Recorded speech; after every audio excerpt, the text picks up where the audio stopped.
rin kayo. Labag po sa kalooban namin, Your Honor. Labag man sa kalooban, Mr. Chair, o kusa, nagbabayad kayo, tama? Napipilitan lang po kami, Your Honor. Na yung labag Pwede o bang palitan napipilitan, yung... nagbabayad kayo, tama? Kinukuha po nila sa amin, Your Honor, yung... Mr. Chair, Hindi naman kayo hino-hold up. Mr. Chair, Kayong nang-hold up sa taong bayan. Pag napatunayan namin lahat-lahat nitong mga flood control project scams. Okay,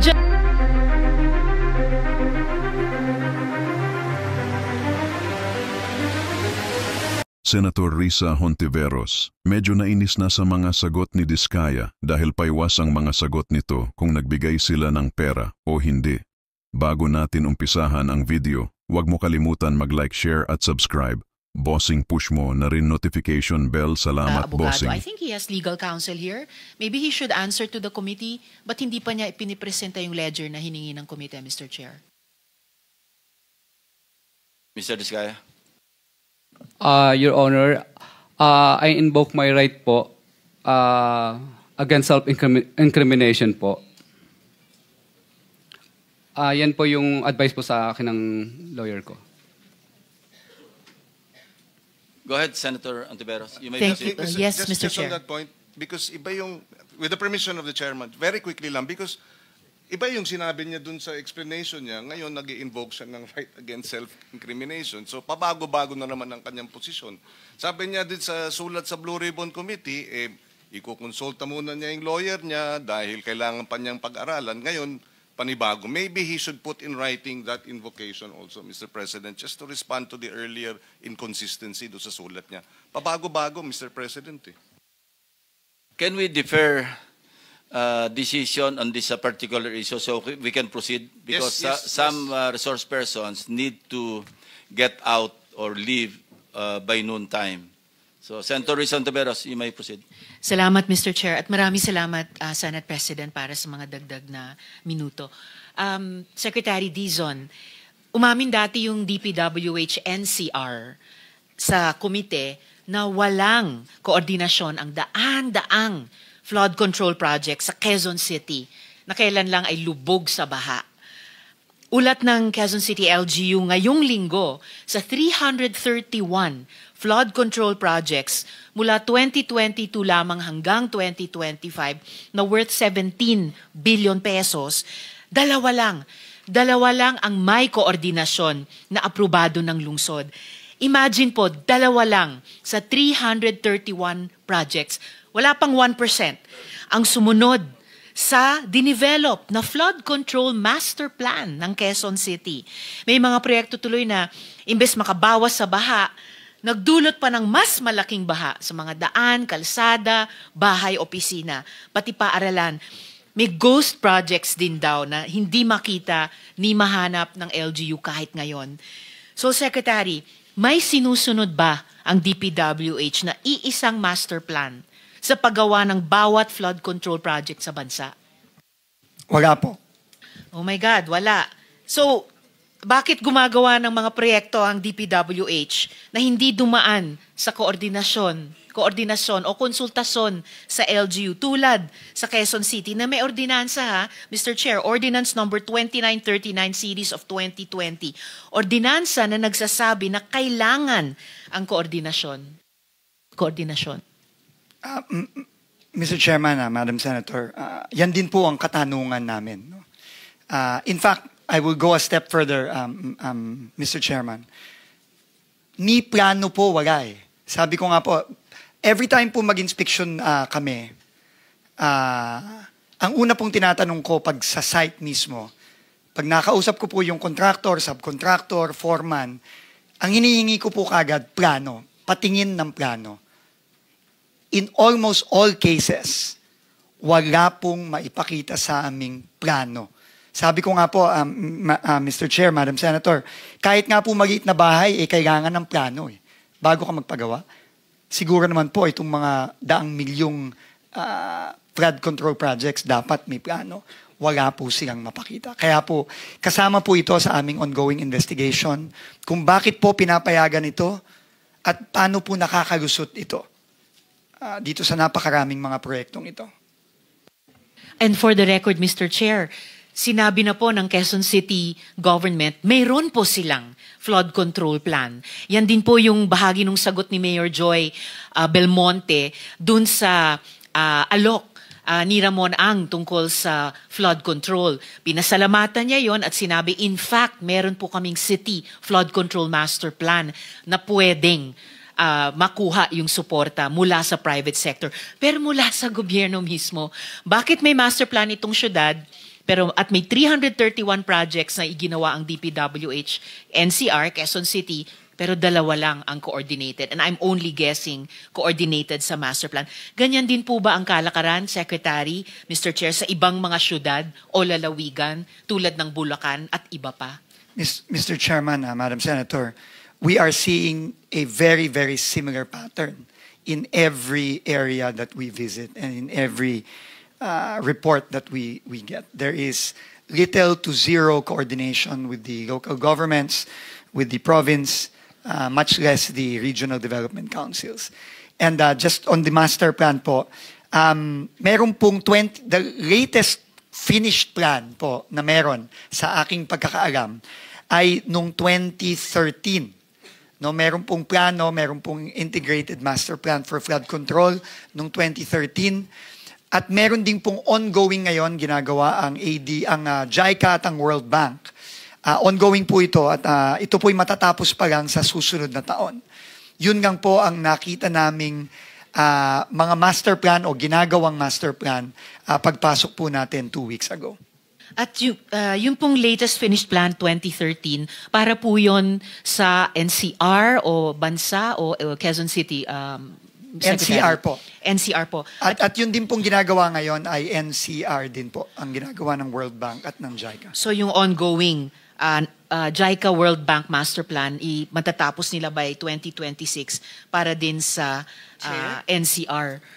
Wala po ba sa ibang mga rehiyon or para sa buong bansa natin? I recall, Mr. Chair, Secretary, na mayroon sa Central Luzon. Tama po ba yon? Meron din pong ongoing din po ng Asian Development Bank ng 18 major river basins nationwide, no? Pero again, ongoing pa lang din po ito. So, mali ba yung alaala ko na mayroong master plan para sa Central Luzon? I seem to remember having read na mayroon. And kung mayroon kasi, dapat sakop pati Bulacan. May reference, kung naalala ko, sa Pampanga River Basin, Mr. Chair, Secretary.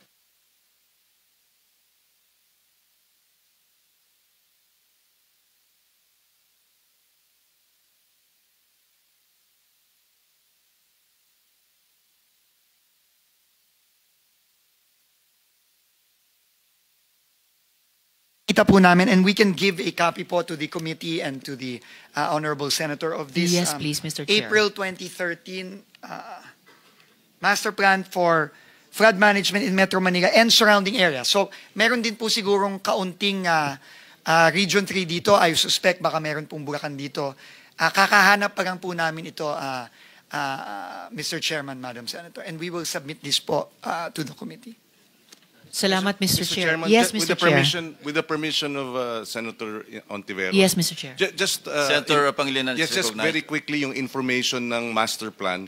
Can you give us a cost estimate of the completion of that master plan? Magkano yan? Kasi baka nga yung 2 taong flood control na nalustay enough to address itong 18 river basins and address the problem of potable water, irrigation, as well as flood control. Just to inform, submit the costing, estimated cost to us. To clarify po, Mr. Chairman, cost po nung paggawa nitong master plan, hindi po yung, No. The cost, o yung mga proyekto. if the plan is implemented, how much will it cost? How long will it take? Di ba may plano? Senator Pangilinan, with due respect, may I remind you that you are only allowed one follow-up question unless Senator sorry. Ontiveros opts not to reclaim her time. My Because it will be apologies. deducted. It's all right, Mr. Chair. He may pursue this last follow-up So question let for now. the clock move. Mr. Chairman, I don't have the numbers right now. Kukunin ko po yun, pero very clear po yung instructions po ng committee. Bibigay po natin yung costas ng mga proyektong kasama dun sa master plan kung ito sana ay na-implement. Opo. Thank you, Mr. Chairman. Salamat, Mr. Chair.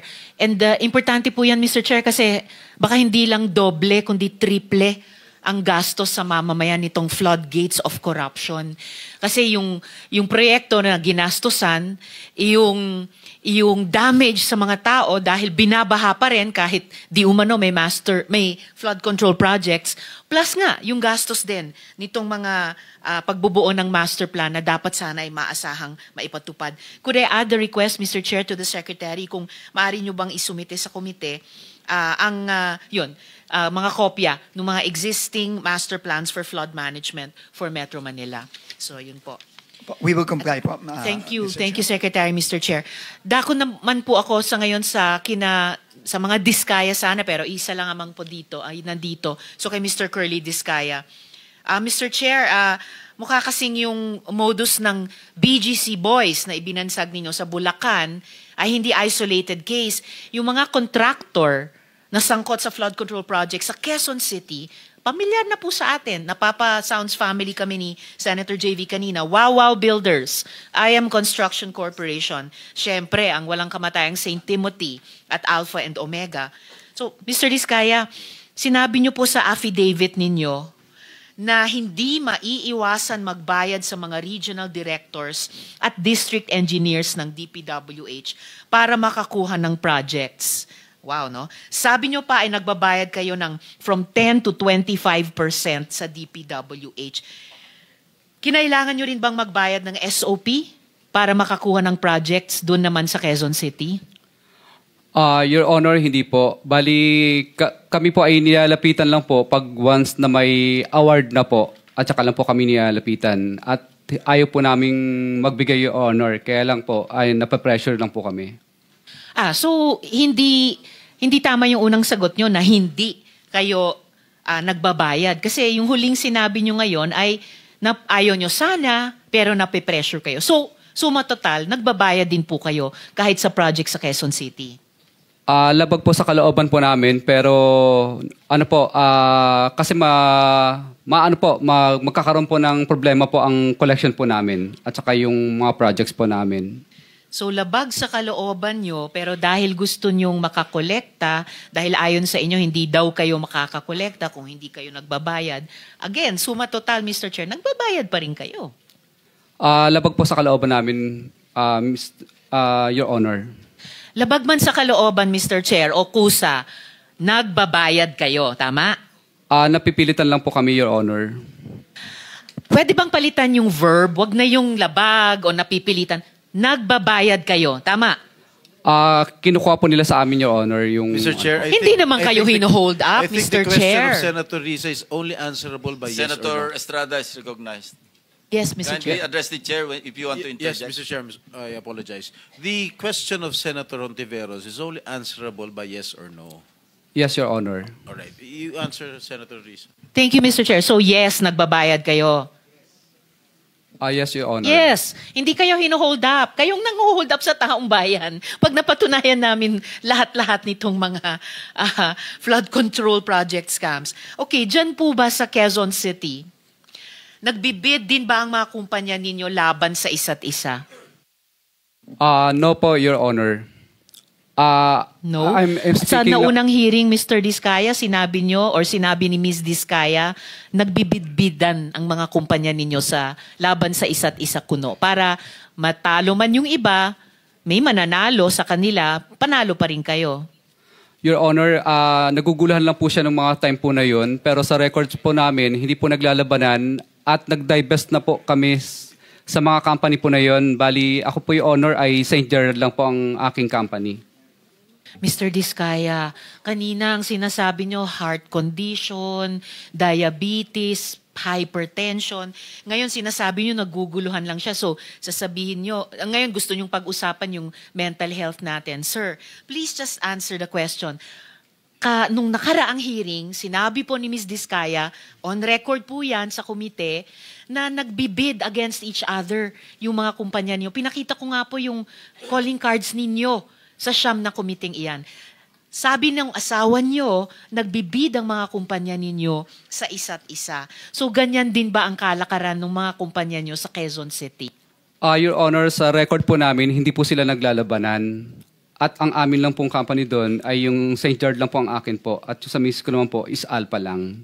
2 kumpanya lang sa inyong mag-asawa. Pero yung mga kamag-anak nyo, ang controlling persons din dun sa iba pang mga kumpanya. Your Honor, pero hindi po sila naglalabanan sa bidding. So ano yung record sabi po nyo, namin. may kalakaran kayo? Ano bang kalakaran ninyo sa Quezon City ng inyong mga kumpanya? Sumasali po kami sa public bidding. Pag nakikita po namin sa PhilJeps, sumasali po kami para sa public bidding po. Pero bakit sinabi nung asawa nyo na kahit pagkatapos mabasa nyo sa PhilJeps, nagko-compete, hindi lang isa, hindi lang 2 ninyong mag-asawa, pero yung siyam na kumpanya ninyo sa isa't isa? Your Honor, kinakabahan lang po siya at saka kinakabahan lang po siya. Pero sa record po namin, wala po naglalabanan. Sige, titignan ko ulit yung mga records ninyo ha. At tatanungin ko ulit si Ms. Diskaya pag nagpakita sila ulit sa susunod na hearing. Dahil mahirap pong magsabi ng one thing sa isang hearing at magsabi ng kabaliktaran nun sa susunod. Perjury po ang tawag doon dahil under oath po kayong mga resource persons. Ngayon may mga nakausap o nilapitan din ba kayong regional directors at regional director at district engineers dito naman sa NCR? Your Honor, wala po. Bali, sumasali po kami sa public bidding. Pag nakakita lang po kami ng mga public bidding na nakapost sa PhilJeps na invitation, tsaka lang po kami pumupunta at sumasali sa bidding. At nagbayad din ba kayo ng 10 to 25% para makakuha ng proyekto? Yan po ang pinipilit po nila kapag kami po ay na-awardan na po ng project at saka po sila nagdadatingan. At pag nagdadatingan sila at pinipilit kayo, nagpapapilit naman kayo, nagbabayad kayo? Your Honor, wala po kami magawa kasi syempre po natatakot kami dahil nagkaroon na po kami ng mga karanasan na nami-mutual terminate po at nami-mutual terminate at saka nagkakaroon po ng right of way problem ang mga project po namin. Pero nagbabayad kayo, 10 to 25% sa Quezon City? Your Honor, yes po, Your Honor. Yes, ay salamat. Isang consistent na sagot so far. Ngayon, sir, doon sa inyong affidavit, Mr. Diskaya, doon po sa inyong affidavit, paano kayo nagbabayad sa mga opisyal, gaya ng sinabi nyo? Cash ba yan lagi? Cash po lagi. Okay, cash lagi. So, nag-withdraw kayo ng malaking cash sa bangko? Yes po, Your Honor. Yes. Magkano pinag-uusapan natin? Anong range ng bigayan? Your Honor, I invoke my right po, Your Honor, kasi wala pa po akong protection po.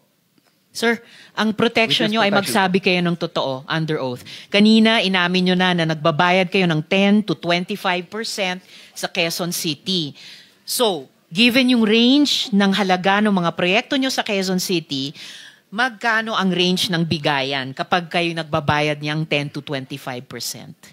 Senator, with the permission of Senator Yes, Tiveros, Mr. Chair. the Senate President is recognized. Mr. Diskaya, bigyan ko kayo ng advice. This is not because I am a lawyer. It's because I have been here for ages, since 1992. Ako ang pinakamatandang senador dito sa term, hindi sa edad. Mas may edad sa akin yung katabi ko. Meron kayong legislative immunity, huwag kayong matakot. Pag sa hearing kayo nagsasalita, pwede nyo invoke legislative immunity, magsalita kayo. Huwag nyo sabihin yung against self-incrimination. Hindi. There is such thing inherent sa mga committees, yung legislative immunity yung tinatawag. Kung meron kayong gusto ipagtapat ninyo. Hindi pwedeng gamitin sa inyo pag sa hearing nyo sinabi na makakatulong kayo sa amin at matutulungan din namin kayo. Yun ang gawin ninyo. Tatanong sa abogado nyo, alam ng abogado nyo yan baka lang, ayaw nyo lang talagang sabihin yung dapat Di ba? Huwag kayong matakot at meron po kaming maibibigay sa inyong legislative immunity tinatawag. Your Honor, Salamat, okay lang po Mr. ba? Hi Tatanong ko NGA lang po. Boss, huwag niyo kalimutan mag-like, share, subscribe para lagi kayong updated mga boss sa mga balita sa ating bansa. Kaya ano pa, back to the news, mga bossing.